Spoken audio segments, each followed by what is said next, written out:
नमस्कार, आप देख रहे देवभूमि समाचार। मैं आपके साथ प्रियंका मलिक हाजिर उत्तराखंड की तमाम छोटी बड़ी खबरें लेकर खबरों का रुख करेंगे, लेकिन सबसे पहले एक नजर हेडलाइंस पर। केदारनाथ उपचुनाव के लिए मतदान हुआ संपन्न। ईवीएम में बंद हुआ उम्मीदवारों का सियासी भविष्य। 23 नवंबर को आएंगे परिणाम।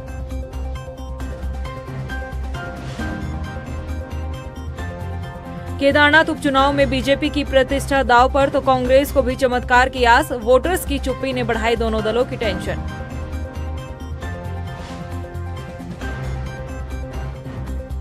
पिथौरागढ़ में सेना भर्ती के दौरान मची भगदड़। भर्ती स्थल पर एक साथ गेट तोड़कर घुसे 20,000 से ज्यादा युवक। सुरक्षा के मद्देनजर 2 दिन के लिए स्कूलों को किया बंद। और चंपावत पिथौरागढ़ राष्ट्रीय राजमार्ग पर हादसे का शिकार हुआ आर्मी ट्रक। सड़क किनारे पड़े मलबे में अनियंत्रित होकर पलटा वाहन। एनएच पर 2 घंटे लगा रहा जाम।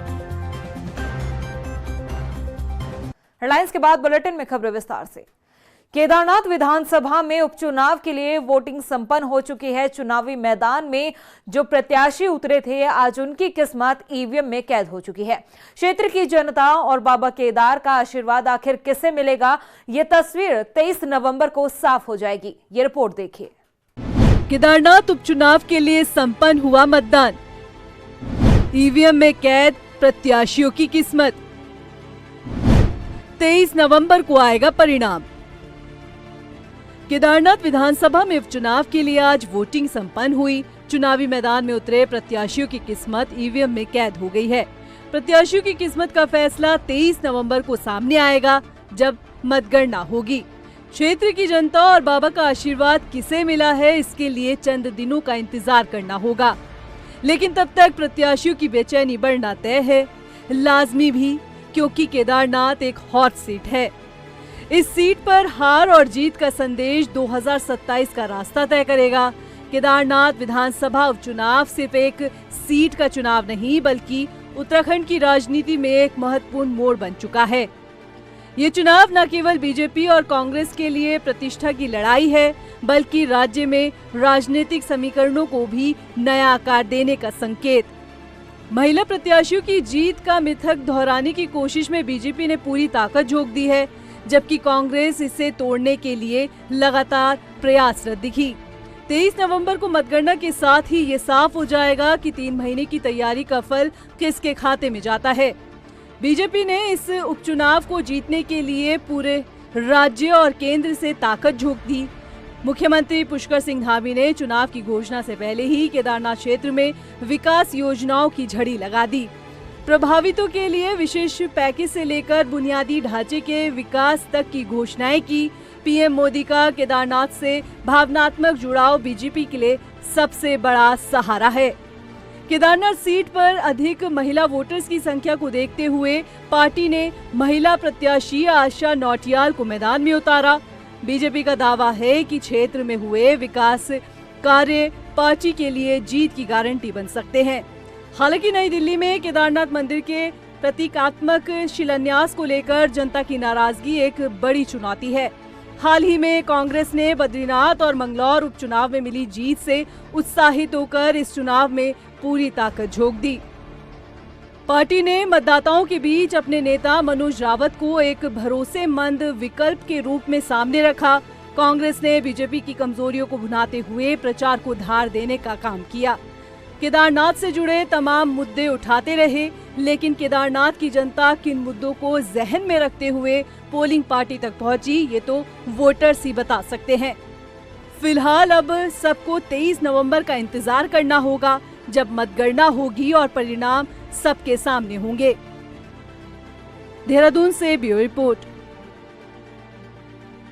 उधर उत्तराखंड परिवहन विभाग के लिए अक्टूबर का महीना काफी मुनाफे वाला रहा। दरअसल अक्टूबर में त्योहारी सीजन के चलते विभाग ने 68 करोड़ रुपए का राजस्व हासिल किया है। विभाग ने 48 करोड़ का लक्ष्य रखा था, लेकिन राजधानी देहरादून में 10,000 वाहनों की खरीद के चलते विभाग ने निर्धारित लक्ष्य से ज्यादा अपना राजस्व हासिल किया।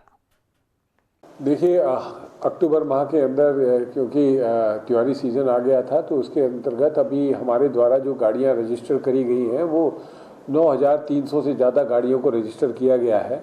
और जिसके माध्यम से हमारे पास 67 करोड़ रुपए का रेवेन्यू इसी अक्टूबर माह में आया है, जो कि हमारे टारगेट 48 करोड़ से 20 करोड़ रुपए ज़्यादा था। और इस नवंबर में भी क्योंकि दिवाली के बाद सेल हुई है, तो अब तक हम 6,500 गाड़ियों से ज़्यादा रजिस्टर कर चुके हैं। और इस बार भी हमें लगता है कि नवंबर में जो हमारा टारगेट है 51 करोड़ का, उसको हम कहीं ऊपर पूरा कर ले जाएंगे। पिथौरागढ़ में सेना भर्ती के लिए पहुंचे युवकों में भगदड़ मच गई। दरअसल भर्ती रैली में हिस्सा लेने के लिए पहुंचे 20,000 से ज्यादा युवक एक साथ गेट तोड़कर भर्ती स्थल पर जा घुसे। भीड़ को नियंत्रित करने के लिए जब लाठियां भांजी गई तो भगदड़ मच गई और इस दौरान इस हादसे में 2 युवक भी घायल हुए। इन युवकों को जिला अस्पताल में भर्ती कराया गया है। भगदड़ के बाद से आर्मी का जो गेट था वो भी टूट गया।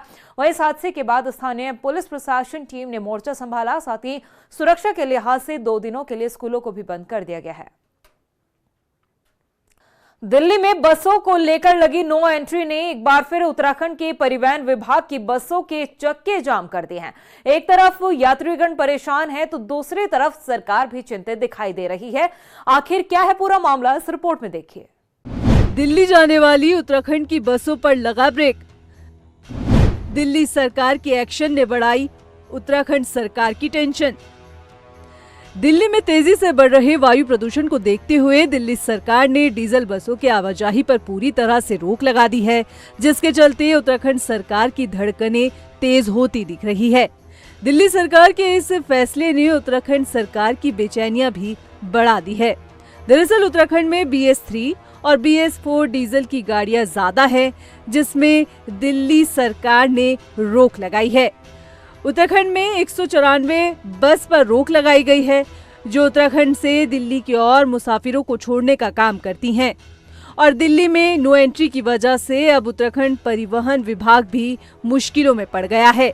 यात्रीगण बसों को लेकर जहां परेशान हैं, तो आपको ये भी जानकारी दे दें कि नैनीताल के रामनगर में रोडवेज की 26 बस सवारियों को बिठाकर दिल्ली ले जाया करती थी। दिल्ली में नो एंट्री की वजह से अब सिर्फ 10 बसें ही सवारियों को ढो रही है।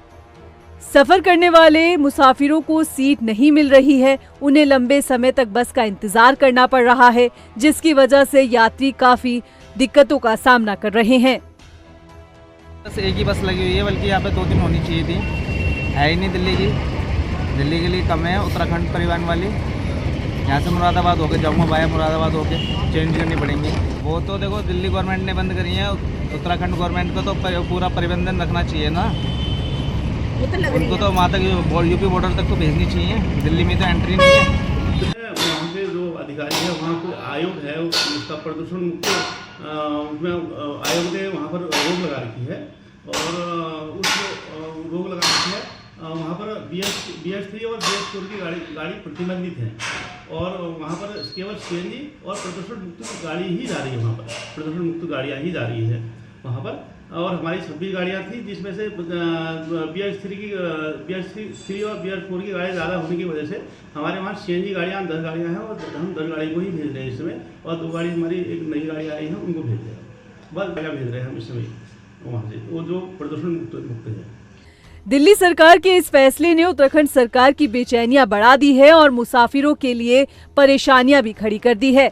अब ऐसे में देखना होगा कि प्रदेश सरकार किस तरह से बीच का रास्ता निकालती है, क्योंकि बसों पर लगे ब्रेक के कारण यात्रियों को परेशानियों का सामना करना पड़ रहा है। रामनगर से अजहर मलिक की रिपोर्ट। चंपावत पिथौरागढ़ राष्ट्रीय राजमार्ग में टनकपुर से पिथौरागढ़ को जा रही आर्मी ट्रक खोलका के पास जो सड़क किनारे मलबा पड़ा हुआ था, उसमें अनियंत्रित होकर कार पर जा पलटा। गनीमत रही कि दुर्घटना में कोई भी व्यक्ति हताहत नहीं हुआ और एक बड़ा हादसा होने से बाल बाल बच गया। वहीं हादसे की वजह से NH पर 2 घंटे जाम लगा रहा। किसी तरह पोकलैंड की मदद से सेना के ट्रक को दुर्घटना स्थल से हटाया गया।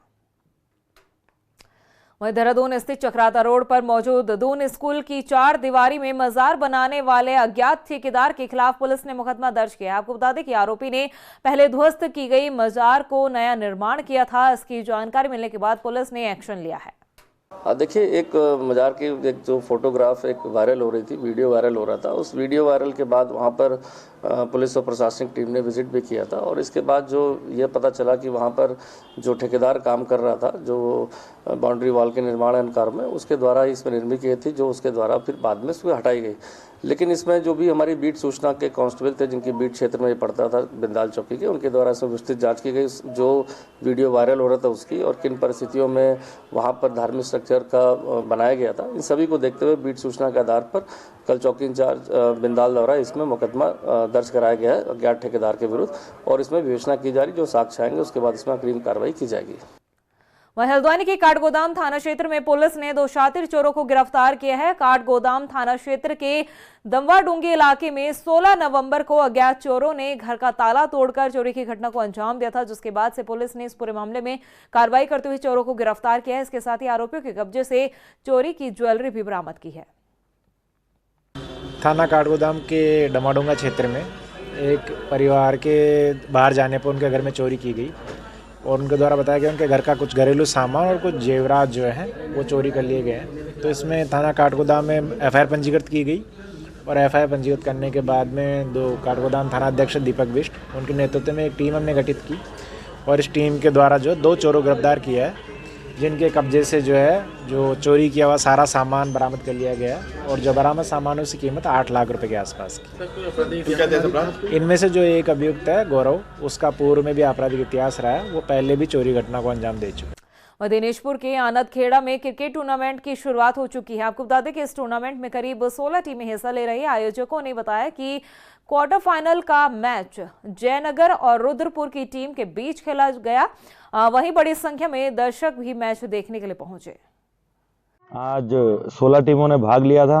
आज कहते हैं क्वार्टर फाइनल का लास्ट मैच है। इसके बाद 4 टीमें बचेंगी, वो सेमीफाइनल खेलेंगी। सेमीफाइनल से जो जीतेगा वो संडे के दिन फाइनल होगा। ये जो आप जो पिच वाली बात कर रहे हो, इसके कोई स्टेडियम के लिए, इसके लिए लगे हुए हैं। विधायक जी से भी कई बार वार्ता हुई है। विधायक जी भी कह रहे थे नहीं, हमें भी यहाँ एक ग्रामीण क्षेत्र में एक स्टेडियम की जगह तलाशेंगे। उधर लक्सर में पुलिस ने चेकिंग के दौरान 2 स्मैक तस्कर को गिरफ्तार किया है। पुलिस ने बताया कि आरोपियों के कब्जे से 10.34 ग्राम स्मैक और इलेक्ट्रॉनिक तराजू के साथ ही 11,000 रुपए बरामद किए गए हैं। वहीं आरोपियों के खिलाफ एनडीपीसी एक्ट के तहत मुकदमा दर्ज किया गया। रुड़की के पहाना में एक्सा पेरेंट्रियल प्राइवेट लिमिटेड के बाहर एक परिवार धरने पर बैठा है। नाराज लोगों ने बताया है कि कंपनी ने उनकी 72 लाख रुपए की जमीन को धोखे से कब्जा कर लिया है। अब जो कंपनी है, कंपनी ना तो जमीन वापस दे रही है और ना ही उनकी कीमत को चुकाया जा रहा है। वहीं पीड़ित परिवार ने बताया कि वो अधिकारियों के लगातार चक्कर काट रहे हैं, लेकिन इस पूरे मामले में किसी भी तरह का कोई संज्ञान नहीं लिया जा रहा है। काफ़ी लंबे समय से चल रहे, हम बहुत परेशान कर दिया है, बहुत प्रताड़ित कर दिया है कंपनी वालों ने अधिकारियों। ये एक्सेप्टेंटल में है यही है जी। तो सभी अधिकारियों के, एसडीएम साहब के पास, डीएम साहब के पास, सभी की एप्लीकेशन सभी के पास दी मैंने, पर इसका कोई समाधान नहीं हुआ और इसी वजह से आज धरने पे बैठे हम लोग। और हमारी ज़मीन थी 2.25 बीघे और 164 मीटर बची हुई है। 1480 मीटर थी पहले और 164 मीटर बची हुई है। प्रदेश की खबरों में इतना ही। फिर हाजिर होंगे कुछ और खबरों के साथ। तब तक के लिए मुझे दे इजाजत, लेकिन जाने से पहले एक नजर हेडलाइंस पर। नमस्कार। केदारनाथ उपचुनाव के लिए मतदान हुआ संपन्न। ईवीएम में बंद हुआ उम्मीदवारों का सियासी भविष्य। 23 नवंबर को आएंगे परिणाम।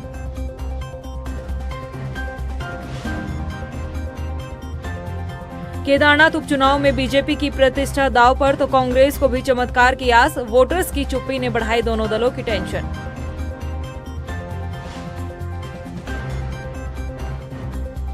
पिथौरागढ़ में सेना भर्ती के दौरान मची भगदड़। भर्ती स्थल पर एक साथ गेट तोड़कर घुसे 20,000 से ज्यादा युवक। सुरक्षा के मद्देनजर 2 दिन के लिए स्कूलों को किया बंद। और चंपावत पिथौरागढ़ राष्ट्रीय राजमार्ग पर हादसे का शिकार हुआ आर्मी ट्रक। सड़क किनारे पड़े मलबे में अनियंत्रित होकर पलटा वाहन। एनएच पर 2 घंटे लगा रहा जाम।